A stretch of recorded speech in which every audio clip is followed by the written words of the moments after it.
आइए दोस्तों, एक डरावनी कहानी सुनते हैं। लालची दुकानदार का काला जादू।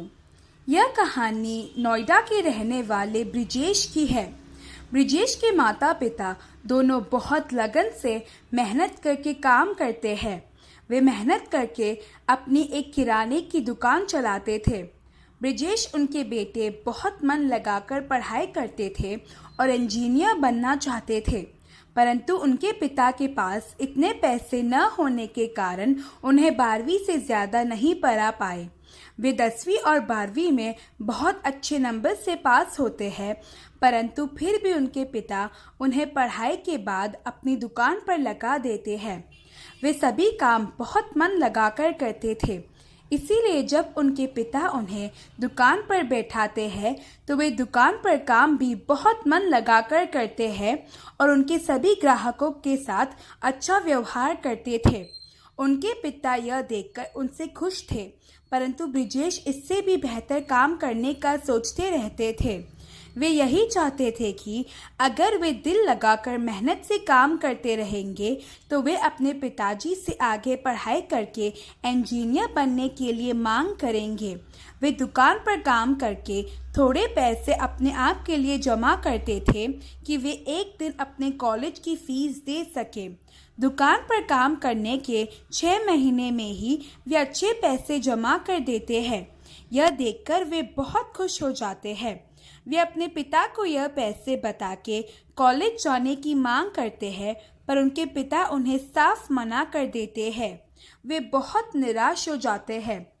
जिस दिन उनके पिता उन्हें कॉलेज जाने के लिए मना करते हैं, इस बात के बावजूद कि वे मेहनत करके पैसे कमाकर जमा करते हैं, वे दुकान पर पूरा दिन निराश रहते हैं। यह सभी बातें एक चंट दुकानदार को पता थी, जो उसकी दुकान के सामने अपनी एक मिठाई की दुकान बनाकर बैठा था।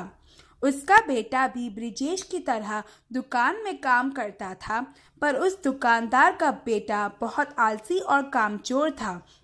वे कभी भी दुकान पर काम करने के लिए वक्त पर नहीं आता था। उसके पिता रोज सुबह सुबह आकर मिठाई बनाना शुरू कर देते थे, परंतु वे सुबह में देर से काम करने आता था और दुकान में भी अक्सर सो ही जाता था। अपने बेटे की आलस काम चोरी देखकर और ब्रिजेश की मेहनत देखकर उससे ब्रिजेश से बहुत जलन होती थी। ब्रिजेश बहुत मेहनत करके उस दुकान को एक बड़ी दुकान बना लेता है, जिसमें पहले से दुगना मुनाफा होता था और उस सामने वाली दुकानदार की दुकान में बहुत कम मुनाफा होता था। वे दुकानदार यह सब देखकर लालच की आग में जलने लगता है।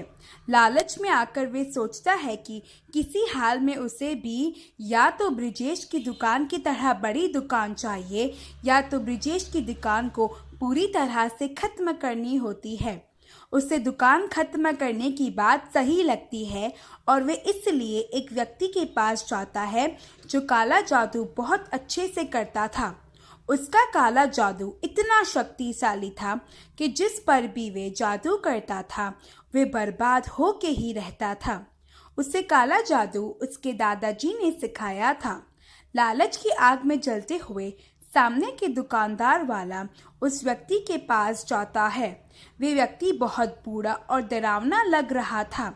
वे एक पुरानी सी हवेली में अकेला ही रहता था। दुकानदार उस व्यक्ति से कहता है कि मेरी मदद करो, तो वह व्यक्ति कहता है कि किस लिए आए हो। दुकानदार कहता है कि मैंने सुना है कि आप काला जादू करके लोगों को बर्बाद करने की क्षमता रखते हो। मैं बहुत परेशान हूँ और मेरी परेशानी का कारण मेरे सामने वाली दुकान में बैठा एक लड़का ब्रिजेश है। वे व्यक्ति कहता है कि ब्रिजेश से क्या समस्या है, तो दुकानदार कहता है कि मेरे दुकान के सामने एक किराने की दुकान है जहाँ पर ब्रिजेश नामक एक लड़का काम करता है। वे थोड़े समय से ही वहाँ काम कर रहा है, परंतु उसने थोड़े समय में ही उस किराने की दुकान को बहुत बड़ी कर दी और दुगना मुनाफा कमा रहा है। मुझे चाहिए कि आप कुछ ऐसा जादू करें जिससे उसकी दुकान और वे पूरी तरह से बर्बाद हो जाए। वे व्यक्ति यह सुनकर कहता है कि तुम जलन के कारण यहाँ आए हो, तुम चिंता मत करो। मैं तुम्हें एक पोटली देता हूँ। उस पोटली में 15 कंकड़ है जो रोज तुम्हें पास वाले कुएं में एक एक करके 15 दिन तक फेंकने होंगे। 15वें कंकड़ डालने पर उसकी मौत हो जाएगी और इन 15 दिनों में धीरे धीरे करके उसकी दुकान और वे दोनों बर्बाद हो जाएंगे। दुकानदार पोटली लेकर खुश होकर वहां से वापस अपनी दुकान पर चला जाता है। अगले दिन सुबह वे कुएं में एक पत्थर डालता है। पत्थर का असर कुछ ऐसा ही होता है कि ब्रिजेश जैसे ही अपने नींद से जग के बिस्तर से बाहर निकलता है तो अपना सिर जमीन पर फिसलकर एक दीवार से टकरा देता है और बेहोश हो जाता है। उसके पिता उसे हॉस्पिटल ले जाते हैं और माथे पर पट्टी लगवाते हैं। उस दिन वे दुकान पर नहीं आता है। यह देखकर सामने वाला दुकानदार बहुत खुश हो जाता है और अंदर ही अंदर मन ही मन उस व्यक्ति को धन्यवाद देता है।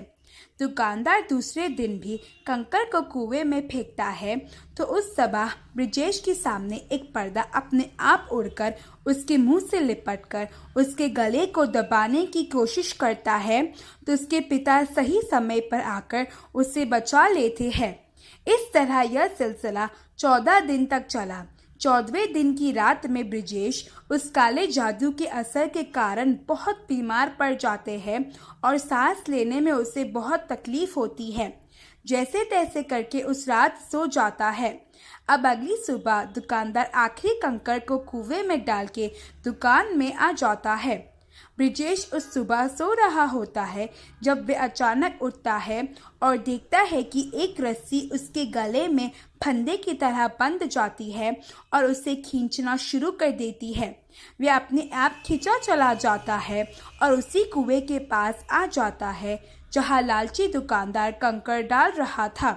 15 दिनों तक ब्रिजेश के गले से रस्सी खुल जाती है और वे अपनी पीठ पर एक जोर के धक्के को महसूस करता है और कुएं में गिर जाता है। कुएं में गिरकर उसकी मौत हो जाती है। उस दिन इत्तेफाक से ब्रिजेश के पिता देरी से उठते हैं तो कमरे में ब्रिजेश को नहीं देखते हैं। उसे ढूंढने की बहुत कोशिश करते हैं और पुलिस में रिपोर्ट देते हैं। पुलिस जांच के बाद पता चलता है कि उसकी मौत कुएं में गिरकर हो जाती है।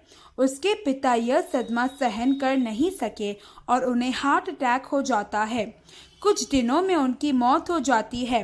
दुकानदार की लालच ने 2 जान ले ली थी। लालच से भयंकर इस दुनिया में और कुछ नहीं होता है। तो दोस्तों, इस कहानी से हम यह सीखते हैं कि लालच बहुत बुरी बला है।